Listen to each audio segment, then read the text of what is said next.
Welcome the anointed ones. When God marks you, the enemy monitors you, not to admire, but to ambush. Chosen ones. You ever wonder why your name stays in rooms you've never stepped foot in? Why people who don't know you have you on their mind like you owe them rent? Let's be real. It's not because you're doing something wrong. It's because your blessing is doing too much right. Here's a little-known fact. Studies in psychology show that people are more likely to sabotage others not out of hatred, but envy mixed with proximity to greatness they can't replicate. Translation? They don't hate you. They hate how close you are to becoming undeniable. Right now, behind the scenes, there are conversations, group chats, fake smiles, and quiet moves being made just to try to throw you off. It's not a coincidence. It's a strategy. Because when your light is this powerful, darkness doesn't sleep. It plots. But here's the twist. Every attempt to trip you is just making you more agile. They think they're building traps, but they're actually building your testimony. They're playing checkers, and you've been prepped for chess since you were in the womb. And the moment they think they've got you cornered, that's when your blessing flips the whole board. So sit tight, laugh a little. If they're plotting, it means you're prospering.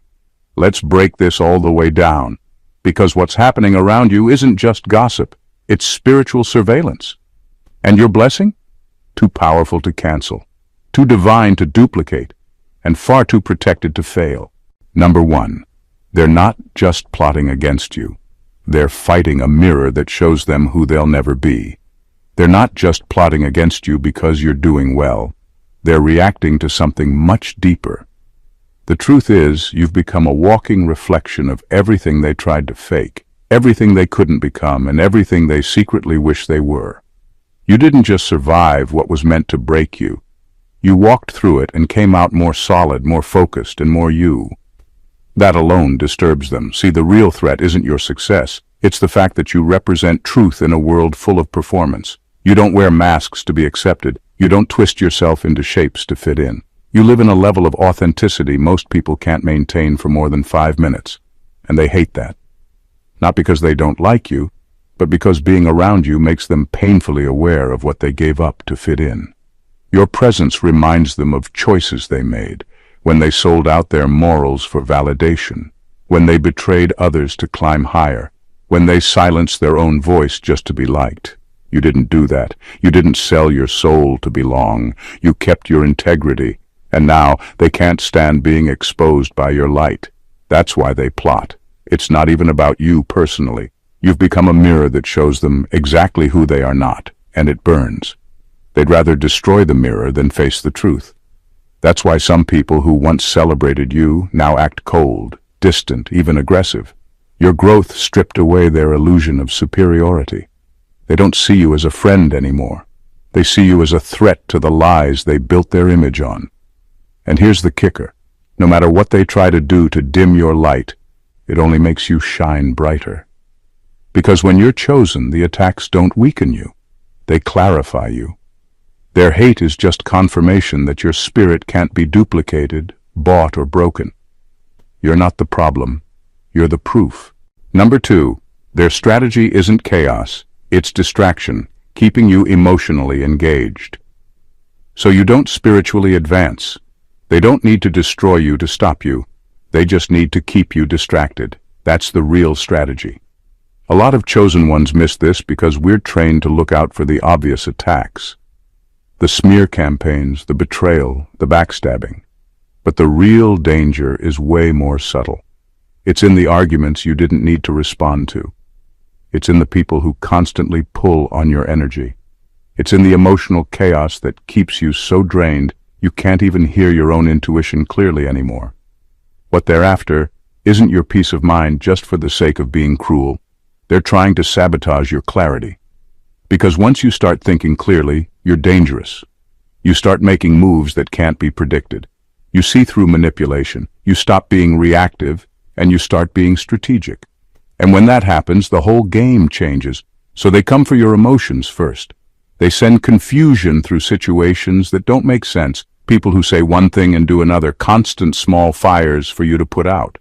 All of it is meant to keep you in a loop, defending yourself, explaining yourself, doubting yourself. Because as long as you're fighting in the emotional realm, you're not rising in the spiritual one. It's not that you're weak. It's that they know how strong you are when you're not distracted. They fear your alignment. They fear your focus. They fear what happens when you finally unplug from the drama and reconnect with the divine strategy that's been waiting for you all along. So if it feels like chaos is being thrown your way for no reason, that's the reason. They're not trying to defeat you outright. They're trying to keep you occupied. But once you step back, get quiet, and center yourself, you'll see it clearly. None of it is real. It's all noise. And when you stop dancing with the distractions, your next move will be unstoppable. Number 3. Your blessing isn't a gift. It's a divine counterattack. Your blessing isn't just something nice that happened to you. It's not random favor or luck. It's a weapon. It was given to you to shake systems, to break patterns, to disturb strongholds that have been running unchecked for generations. And whether you realize it or not, your life is a counterattack. Every time you rise, something corrupt loses power. That's why the pressure on you has always felt heavier than what others deal with. It's not because you're cursed. It's because you're carrying something disruptive. Some people are blessed to be comfortable. You are blessed to bring correction. Your favor isn't soft and sweet. It's sharp. It slices through lies. It cuts through manipulation. It exposes what people worked hard to hide. That's why your presence alone shakes people up. You don't even have to say anything. Just being you forces people to deal with themselves. And for those who've built entire lives around deception, that's a problem. Your blessing comes with authority, and that authority is spiritual. You didn't ask for it. You were born with it. It's in your DNA. That's why every time someone tries to block you, things start falling apart for them. They're not just messing with a person. They're messing with a divine assignment. And that never ends well. People think they can outsmart, outtalk, or outmaneuver you. But what they don't understand is this. You're not operating alone. Your blessing is connected to a higher purpose. It doesn't show up to impress. It shows up to interrupt. It steps into broken family lines and changes the pattern. It steps into toxic workplaces and uncovers hidden darkness. It steps into relationships and shines a light on every hidden motive. That's why you've been fought so hard. Not because you're flashy, but because you're spiritually dangerous. Your blessing carries consequences, not just for you, but for the systems around you. And whether they like it or not, the more they push against you, the more your blessing will push back. Number 4. You're not hard to love, you're hard to corrupt. You're not hard to love, you're just hard to manipulate. And for people who are used to control, that's the same thing. You won't let people use you, lie to you, or shrink you into something that makes them feel more comfortable. And that's where the tension begins. They don't know how to deal with someone who can see straight through the performance. So instead of doing the work to match your realness, they flip the script and label you as difficult, too much, or too intense. That's not a reflection of your flaws. It's a reflection of their limits. They're not used to someone who doesn't need their approval to feel valuable. You think for yourself. You question things. You don't just follow what's trending or fall into groupthink. That makes you dangerous to systems built on silence and compliance. The same people who say you're hard to love are often the ones who expect love to mean obedience, not honesty. And since you don't hand over your loyalty blindly, they treat your boundaries like betrayal. But here's what they won't admit. Deep down, they respect you for it. They just don't know how to say it, because admitting that would mean admitting you're not the problem. They talk about you like you're cold or guarded. But the truth is, you're one of the warmest people they've ever met. You're just not naive. You don't hand your trust over on a silver platter. You watch, you test spirits, you discern. That's wisdom, not a wall. The people who truly carry love in them recognize you. They feel your soul before you speak. But the ones who only want access to your power, your peace, or your energy without accountability, those are the ones who call you names and try to spin your strength into a weakness. You're not hard to love. You're just impossible to corrupt. And that's exactly what makes you priceless in a world that keeps trying to put a price tag on everything. Number 5. They're building traps based on who you were, not who you've become. They're setting traps for the you that doesn't even exist anymore. They're digging into your past, dissecting your old wounds, your old behaviors, your old triggers, thinking they've cracked the code on how to stop you. What they don't realize is they're using a broken compass to chase someone who no longer lives at that address. Their whole strategy is based on outdated intel, and that's why it keeps falling apart right in front of them. They remember the version of you that second-guessed yourself, that over-explained, that doubted your own power. They're relying on that version to show up so they can push the same buttons, stir up the same chaos, and get the same reaction. But you're not living in that space anymore. You've evolved. You've been through too much to be that predictable. That version of you was a chapter, not the whole book. They don't understand that healing made you sharper, that every breakdown refined your discernment, that the pain didn't just change you, it upgraded you. Now you move differently, you speak with purpose. You respond from clarity, not emotion. You're no longer reactive, you're responsive. And that alone has short-circuited every plan they've been carefully building in the background. They're frustrated because nothing is working. The bait doesn't catch you like it used to. The gossip doesn't shake you. The rejection doesn't sting. You don't need validation from places you've outgrown, and the more they try to recreate the past, the more they expose how stuck they still are. The war they're waging is spiritual, but they're using carnal tools, manipulation, drama, lies, and control. None of it works when you've leveled up in silence. You've become spiritually untraceable to people who only know how to fight with ego and envy. That's why their schemes are failing in ways they can't explain. They think you're lucky. No, you're transformed. You became the kind of person their strategy could never touch. And by the time they realize it, your spirit's already 5 dimensions ahead, leading a life they'll never be able to block or blueprint. Number 6. They want you emotional because you're dangerous when you're strategic. They don't want you thinking. They want you feeling. Because when you're calm, you see too much. You move too precisely. When your mind is clear, you don't just sense their energy. You can predict their next move. That's why chaos keeps showing up at your doorstep wearing different disguises. It's not random. It's a tactic.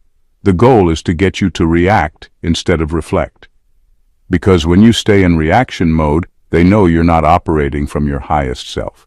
Chosen ones are dangerous when focused. Your insight is surgical. You can walk into a room and decode what's really going on without anyone saying a word. You read body language, energy shifts, and hidden intentions like it's second nature. But only when your mind is still. Only when your emotions aren't hijacked by outside noise.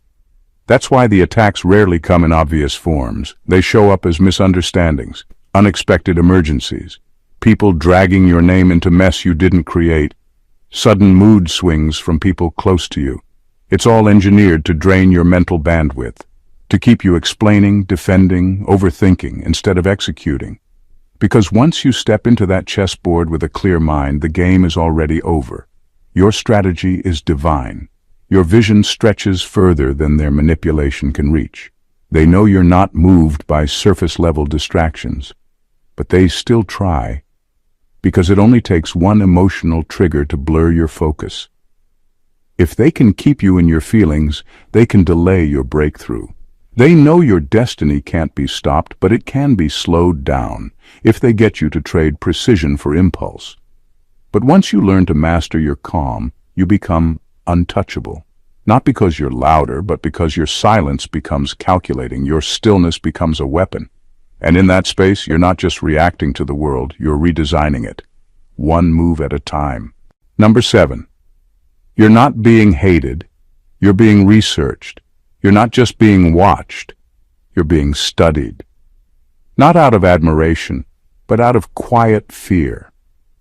People are observing you with the kind of focus usually reserved for experiments, not because they want to support you, but because they're trying to figure out how you're doing what you do, how you keep moving with grace under pressure, how you keep speaking truth when it would be easier to stay silent, how you keep rising when everything around you says you should have folded a long time ago. They're not hating, they're collecting data, they're tracking your patterns, how you respond to setbacks, how you protect your peace, how you stay grounded when everything's trying to pull you apart. They see the spiritual intelligence behind your silence. They notice the weight behind your words. And deep down, they know you're not just building a life, you're building a blueprint. Your choices, your mindset, your strength, it's all a threat to systems designed to keep people passive, afraid, and dependent. That's why people who've never spoken to you suddenly have strong opinions about you. That's why they copy your ideas but mock your originality. They're trying to decode your formula while acting like they're above it. But here's what they're really afraid of. Your next move might inspire others to wake up. You might start a chain reaction that forces people to break out of the fog. You might prove that healing is possible, that you don't have to sell your soul to survive, that you can walk in integrity and still win. That kind of truth? It's dangerous to a system built on illusions. That's why they monitor your energy, mimic your language, and shadow your presence. Not because they love you, but because you're lethal to spiritual stagnation. You're not just a person. You become a case study, a reference point, a living, breathing interruption to everything that's fake. And they're watching not to celebrate you, but to find a way to stop what you've already started. Number 8. They thought you were the pawn, but you were sent in as a silent checkmate. They wanted to fool everyone into thinking you were just another pawn, someone easily sacrificed or manipulated on their chessboard. They counted on your seeming vulnerability, your quiet presence, your willingness to play along, believing they had you contained, controlled, and predictable. But what they didn't realize is that you weren't sent in to lose or to be used. You were sent in as a silent checkmate. You stepped into places that looked like traps, tight spaces filled with toxic energy, limiting beliefs, and people ready to undermine you. To the naked eye, it seemed like a struggle, a battle just to survive. But those environments weren't accidents. They were divine assignments, carefully orchestrated tests to position you exactly where you needed to be, quietly gathering information, waiting for the perfect moment to shift the entire game. Your presence was a form of divine infiltration, slipping unnoticed into the heart of the enemy's territory. You absorbed their strategies, their weaknesses, and their blind spots. You stayed calm while they underestimated you, smiled while they plotted, and grew stronger in ways they never saw coming. Every move they thought they controlled was just setting up for the moment you'd deliver the final blow. By the time they realize what happened, it will be too late. The board will be flipped, their power undone, and your name will echo loudly in rooms you never even planned to enter. Your victory won't be loud or brash, it will be silent, undeniable, and total. They thought you were just a pawn, but you were always the checkmate they never saw coming. Number 9. You trigger them, because you came through what they used to justify their mediocrity. You don't trigger them because you think you're better. You trigger them because you prove they could have done better. You walk through the same hell they use as a crutch.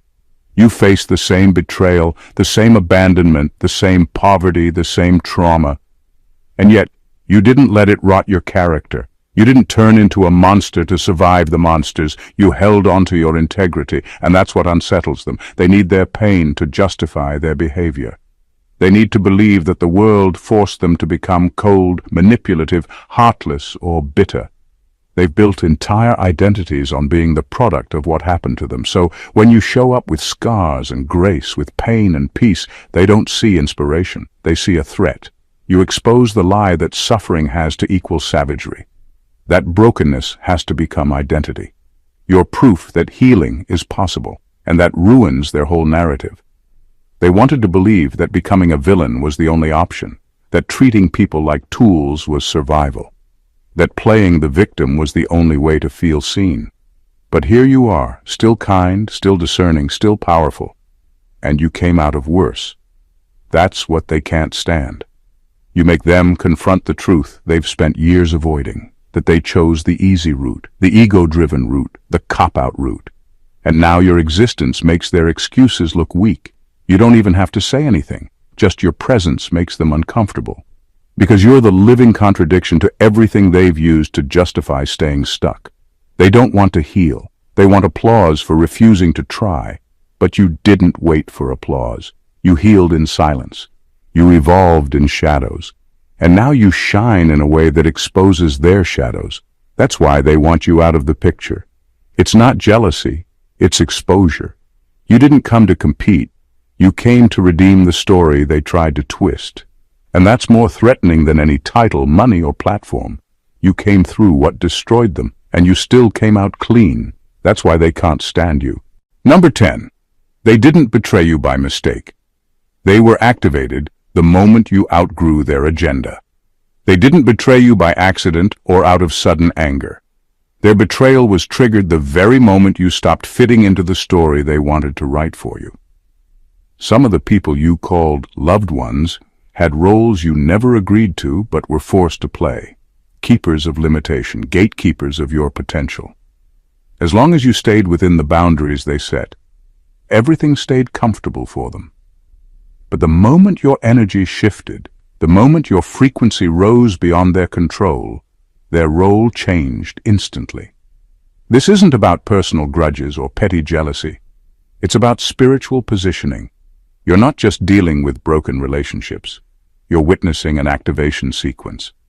Their betrayal is a sign that your blessing is evolving and growing in a way that no longer serves their agenda. Their loyalty was conditional, tied to how useful you were to their narrative.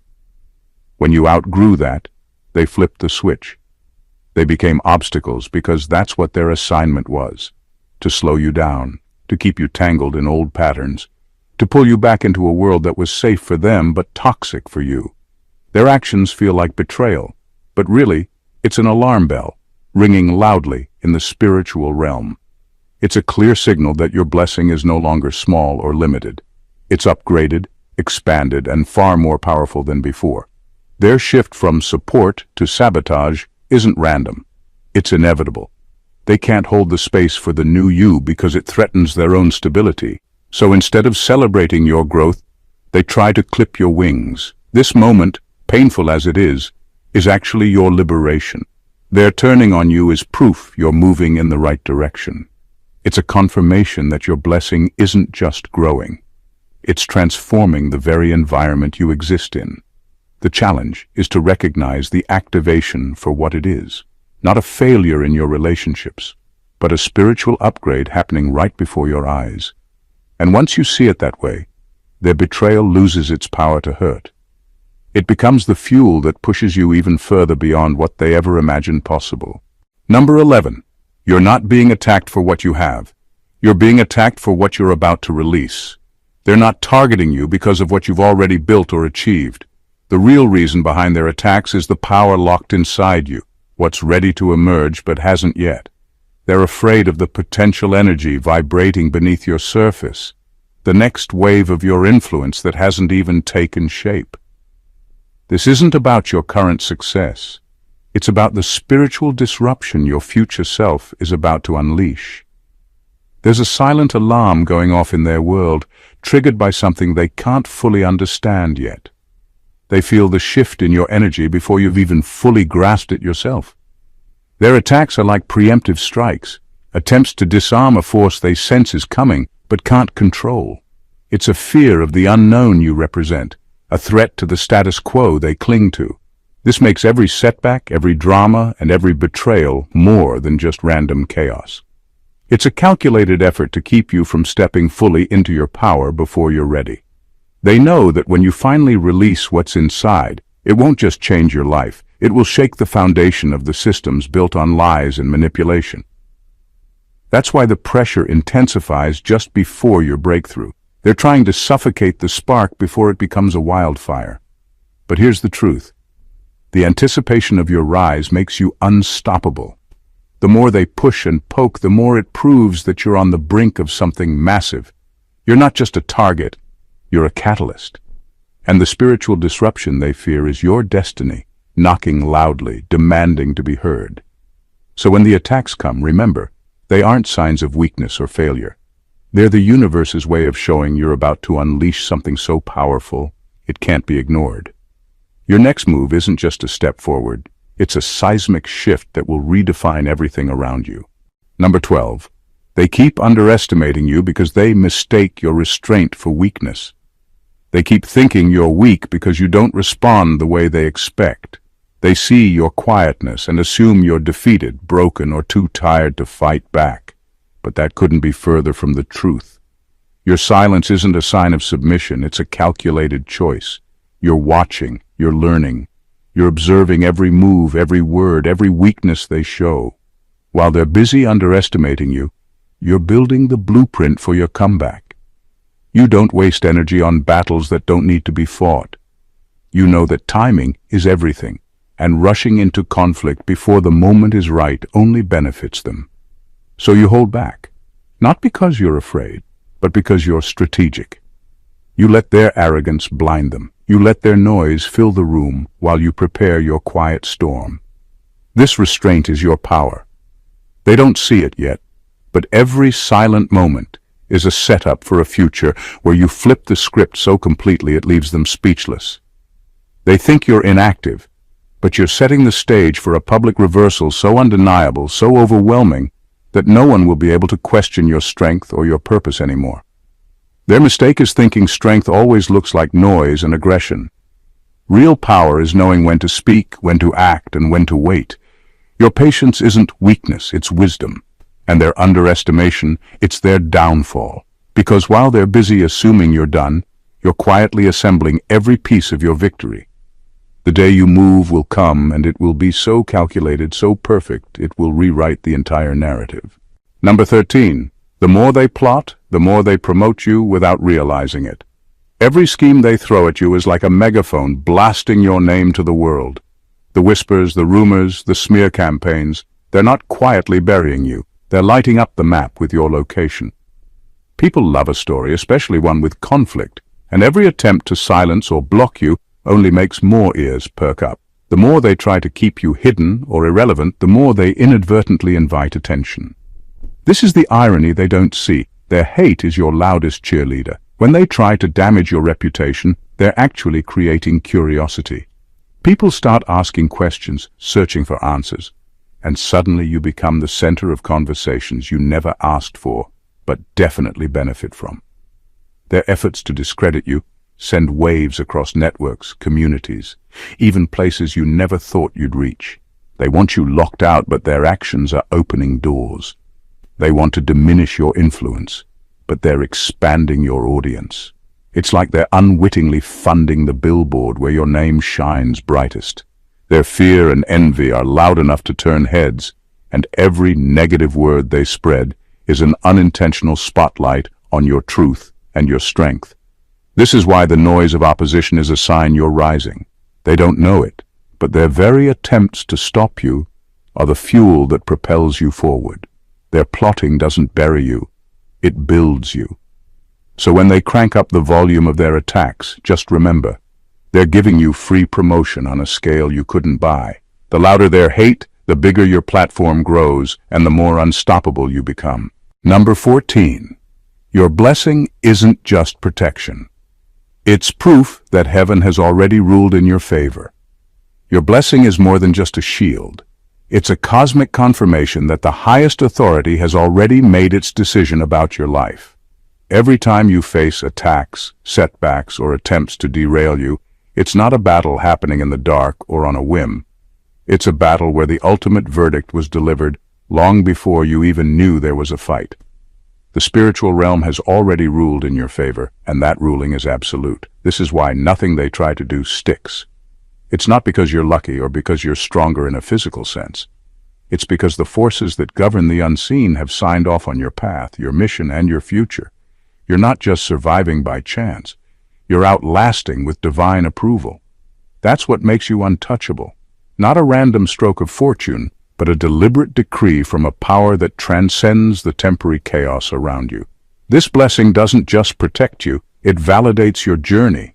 It tells you that your struggles, your growth, your moments of doubt and resilience, they were all anticipated and approved. Your life isn't just a series of random events. It's a manifestation of a divine plan that can't be overturned by earthly opposition. So when you feel like the world is against you, remember this. The most important judgment has already been made. Heaven has seen your heart, your purpose, and your potential. It has ruled with certainty that you will rise, that you will succeed, and that you will fulfill your destiny. Your blessing is the proof of that verdict, a spiritual seal of approval that no enemy, no circumstance, no attack can ever erase. You're not just fighting to survive. You're living because you've already won. In the end, what they see as your weakness is actually your greatest strength in disguise. Every plot against you, every attempt to derail your path, only proves that you're standing exactly where you're meant to be, right at the edge of a breakthrough so powerful it shakes the very foundation of their control. You are not a casualty of circumstance, you are a force of destiny. Your blessing is not just a shield, but a declaration that the highest powers have already claimed victory on your behalf. The attacks, the betrayals, the chaos, they are nothing more than the background noise to the symphony of your rise. So hold your head high, keep your focus sharp, and trust the silent strategy unfolding beneath the surface. Because when the world finally sees the full scope of who you are and what you carry, they won't just be surprised. They'll be forever changed. This is your moment, this is your destiny, and no one can stop what heaven has already set in motion. If this message resonated with you and you're ready to step into your power, don't forget to hit that subscribe button so you never miss a moment of truth and empowerment. Drop a like if you feel the energy shifting in your favor, and share your thoughts in the comments. Your story might be the breakthrough someone else needs to hear, and if you know someone who's walking their own powerful path, share this video with them. Together we rise stronger and unstoppable. Let's build this movement, one truth at a time. God bless you.